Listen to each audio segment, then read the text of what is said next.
नमस्कार दोस्तों, मैं स्वागत करता हूँ आपके अपने चैनल में। और वीडियो स्टार्ट होने से पहले मैं आपको बता दूं कि अगर आपने मेरे चैनल को सब्सक्राइब नहीं किया तो सब्सक्राइब कर लीजिएगा। मेरी अपनी खुद की एक हेयर लॉस की जर्नी रही है। 1 से 1.5 साल तक मैंने भी बहुत सहा है, लेकिन फाइनली मैंने अपना हेयर लॉस फिक्स किया है। तो उसी के बेसिस के ऊपर वो जो मेरा एक्सपीरियंस है उसी को यूज़ करके मैं हेयर लॉस से रिलेटेड और भी वीडियोज़ बनाता रहूँगा।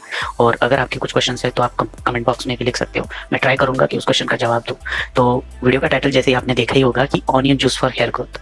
तो वीडियो का मैंने जो थंबनेल है वो वैसे ही रखा है कि onion juice for hair growth, ताकि आप ये वीडियो ज़रूर देखो। क्योंकि मैंने ये वीडियो स्टार्ट करने से पहले मैं आपको बता दूं कि मैं आपको एक स्टोरी बताना चाहता हूँ। 1 मिनट की स्टोरी है। वीडियो को मैं ज़्यादा लंबा नहीं बनाऊंगा, एक फैक्ट की बात ही बताऊंगा। लेकिन वीडियो स्टार्ट करने से पहले ये स्टोरी सुनना आपके बहुत ज़रूरी है, क्योंकि ये स्टोरी हर उस शख्स की है जिसका अपना एक हेयर लॉस का इशू है।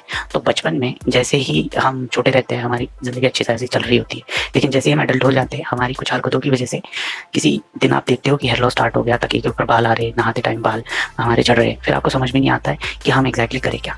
फिर आपके पास तो एक ही ऑप्शन रहता है, इंटरनेट। आप इंटरनेट पे जाते हो और देखते हो। पहले तो इंटरनेट आपको, गूगल आपको सलाह देता है कि डेली 100 बाल अगर आपके गिरते होंगे तो कोई बड़ी बात नहीं। अरे ऐसे कैसे चलेगा, डेली 100 बाल गिरेंगे तो 4 से 5 साल में आप गंजे हो जाओगे। फिर भी कुछ गाइस थोड़ा सा मतलब संघर्ष करके आगे बढ़ते हैं, यूट्यूब पे सर्च करते हैं कि हेयर लॉस रेमेडीज। तब आपके सामने कुछ ऐसा पिक्चर आ जाता है। एक फोटो रहता है, उसमें नीचे लिखा रहता है बिफोर, फिर बीच में प्याज बनाते हैं, और फिर एक उनका अच्छा खासा फोटो रहता है जिसमें बहुत सारे घने बाल दिखाते हैं, और फिर लिखते हैं आफ्टर 7 डेज।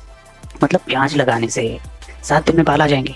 अरे बालों का इतना ग्रोथ साइकिल भी नहीं है, तो 7 दिन में इतने बाल कैसे क्या आ जाएंगे। और कैसे क्या मतलब, इतने बड़े बड़े डॉक्टर्स, डर्मेटोलॉजिस्ट, इतने हेयर ट्रांसप्लांट जो लाखों 1.5 लाख के होते हैं, वो सब इसके सामने फेल हो जाएंगे। इसका मतलब यही है कि आप बस कुछ नहीं, आपके बाल झड़ रहे हैं तो प्याज लो, प्याज का जूस निकालो और फिर प्याज का जूस बालों पे लगा दो, और 7 दिन बाद बाल आ जाएंगे। कोई प्रॉब्लम ही नहीं है। इसी के चलते मार्केट में आप देख रहे होंगे कि आजकल फिर ओनियन हेयर ऑयल भी आ चुका है, ओनियन हेयर मास्क आ चुका है, ओनियन के शैम्पूज आ चुके हैं। क्योंकि बहुत सारे लोग यही देखते हैं कि प्याज की वजह से बाल आते हैं बस, क्योंकि सस्ता नशा है। एकदम प्याज का जूस निकालो, रात को लगा दो, सुबह धो डालो, 7 दिन में बाल आएंगे। लेकिन आप ये करोगे भी ना तो आपके बाल नहीं आएंगे भाई। 7 दिन क्या, आप 1 महीना लगा लो। मैंने खुद ये बहुत सारी रेमेडीज ट्राई की है। इन रेमेडीज का कोई मतलब नहीं है जब तक आपको साइंटिफिकली आप एनालाइज नहीं करते कि आपका हेयर लॉस किसकी वजह से हुआ है। तो सबसे पहले हम देखेंगे कि ओनियन के बारे में बहुत बात की जाती है, तो ओनियन का न्यूट्रिशनल कंपोजिशन हम देखेंगे कि ओनियन में एक्चुअली होता क्या है। तो आप देखोगे तो ओनियन में copper, vitamin C, potassium, sulphur, tannin, vitamin B6, manganese, क्योंकि जूस जब निकालोगे तो उसमें तो ये सारे तत्व रहेंगे। तो इसका हम देखते हैं। अगर इस डायग्राम से आपको समझ नहीं आ रहा है तो नेक्स्ट डायग्राम देखो, जिसमें आपको क्लियर कंपोजिशन मिलेगा विटामिन और मिनरल्स का जो ओनियन में पाए जाते हैं। तो यहाँ पे आप विटामिन लेफ्ट साइड में देख सकते हो, न्यूट्रिएंट्स लिखा है, अमाउंट लिखा है, और डीवी मतलब डेली वैल्यू। मतलब अगर ओनियन लोगे आप 100 ग्राम तो उसमें जो भी नाइसिन, पैथेनोइक एसिड, ये जो न्यूट्रिएंट्स है वो डेली न्यूट्रिएंट्स के 1% है। तो आप अगर देखोगे प्याज के जो विटामिन का लेवल है वो कुछ खास नहीं है। डीवी में देखो 1%, 2%, 2%, 4%, 0%। मतलब कोई भी इसमें vitamin A, niacin, pantothenic acid, riboflavin, vitamin B6 कुछ भी ज्यादा मात्रा में पाया नहीं जाता है। अब बात करते हैं मिनरल की। मिनरल में देखो कैल्शियम सिर्फ 2%, कॉपर 4%, फ्लोराइड उसका परसेंटेज नहीं दिया है, आयरन का 1%।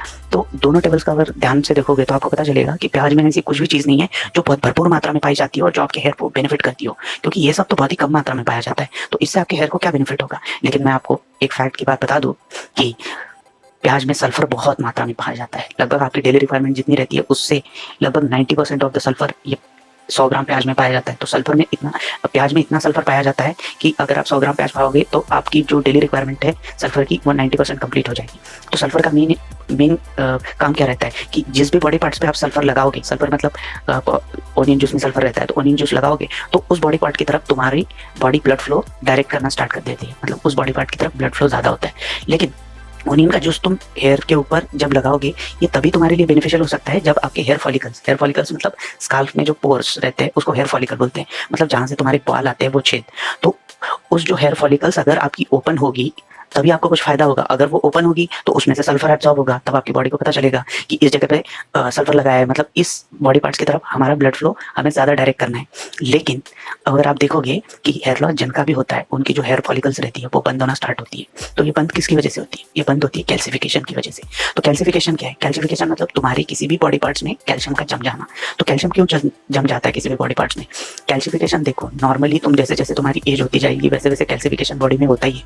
लेकिन अगर अगर तुम बहुत ज़्यादा मस्टरबेट करोगे तो तुम्हारा हार्मोनल इम्बैलेंस होता है और हार्मोनल इम्बैलेंस की वजह से तुम्हारा कैल्सिफिकेशन बढ़ता है। अगर तुम बहुत ज़्यादा जंक फूड खाओगे, सोडा वगैरह, तो भी तुम्हारी कैल्सिफिकेशन की प्रोसेस तुम्हारी बॉडी में बढ़ती है। कैल्सिफिकेशन मतलब तुम्हारी जो सॉफ्ट टिश्यू है वहाँ पे कैल्शियम का जम जाना, और वहाँ जब कैल्शियम जम जाता है तब वो हार्ड हो जाती है। तो तुम्हारा स्काल्फ, अगर तुम अपना हेड देखोगे स्काल्फ, तो वो तुम्हारी सॉफ्ट टिश्यू है जहाँ से तुम्हारे बाल आते हैं। जब तुम्हारी बॉडी में एक्सेस हार्मोनल इम्बैलेंस हो जाता है तब वो टिश्यू के ऊपर कैल्शियम जमने लगता है, वो पूरे उस फॉलिकल को, हेयर फॉलिकल को ब्लॉक कर देती है। अगर वो ब्लॉक होने के बाद अगर आप उसके ऊपर ओनियन का जूस भी लगाओगे या कोई भी ग्रोथ ऑयल लगाओगे, हेयर ग्रोथ ऑयल, फिर भी वो आपकी स्काल्प में एब्जॉर्ब ही नहीं होगा और उसका कोई आपको बेनिफिट ही नहीं होने वाला। अगर आपको मेरी बात नहीं समझ में आ रही तो आप ये इमेज देख सकते हो। इस इमेज में लेफ्ट हैंड साइड पे देखो, यहाँ पे लिखा है कि hair regrowth is possible. Regrowth possible क्यों है? क्योंकि इसके हेयर फॉलिकल अभी भी एक्टिव है और अलाइव है, मतलब उसके जो स्काल्प के पोर्स है वो अभी भी खुले हुए हैं। लेकिन आप अगर राइट साइड वाली इमेज देखोगे तो आपको पता चलेगा कि इसके हेयर फॉलिकल्स बंद हो चुकी है, मतलब इसका कैल्सिफिकेशन बहुत ज़्यादा हुआ है। तो अगर इसको उस जगह पे हेयर्स या फिर बाल उगाने हैं तो क्या करना चाहिए आपको? सबसे पहले कैल्सिफिकेशन को ब्रेक करना चाहिए। फिर क्वेश्चन हमारे सामने यही आता है कि how to break the calcification of our scalp. तो इसके ऊपर मैंने ऑलरेडी वीडियोस बना चुकी है, वो आप चेक इट आउट कर सकते हैं। मैंने अच्छे से एक्सप्लेन किया है biggest reason of hair falls, उसमें पूरा मैंने प्रोसीजर बताया कि कैल्सिफिकेशन एक्चुअली होता कैसे है। और फिर उसके बाद मैंने सेकंड पार्ट में मैंने ये भी वीडियो बनाया कि 4 सप्लीमेंट और हेयर फॉल खत्म। ये भी आप चेक कर सकते हो कि कैसे 4 सप्लीमेंट, मैं अभी नाम भी बता देता हूँ आपको। ये 4 सप्लीमेंट है, magnesium, vitamin D3, omega 3 fatty acid और विटामिन K2 MK7 वर्जन। तो इन 4 विटामिन और मिनरल्स की वजह से आप कैल्सिफिकेशन को कैसे ब्रेक करोगे उसकी एक्चुअल प्रोसीजर मैंने ऑलरेडी मैंने वीडियो में बता दी है, आप उसको चेक कर सकते हो। और अगर एक बार आपका कैल्सिफिकेशन ब्रेक हो जाता है फिर उसके बाद आपकी हेयर फॉलिकल ओपन हो जाती है। फिर उसके बाद अगर आप ओनियन जूस भी लगाओगे या फिर कोई भी ग्रोथ ऑयल लगाओगे तो आपकी वो बालों में अच्छे से एब्जॉर्ब होगा, उसके न्यूट्रिएंट्स आपके बालों को नरिश करेंगे और फिर आप हेयर ग्रोथ देख सकते हो, फिर आप अपने बालों में चेंजेस देख सकते हो।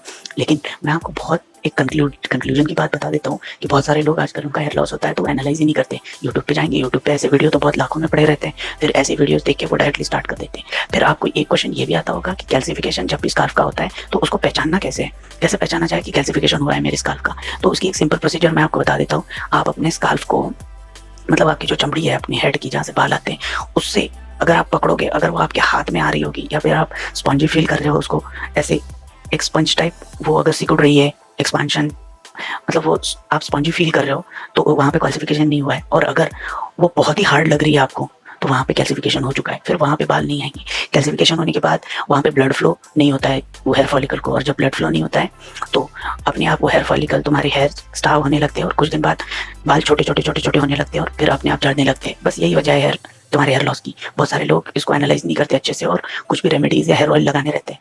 तो मैं आपको रिक्वेस्ट करता हूँ कि पहले अपने हेयर फॉल्स को एनालाइज करो, कैल्सिफिकेशन हुआ है क्या, फिर उसके अकॉर्डिंग्स ऑफ मेडिसिन लो।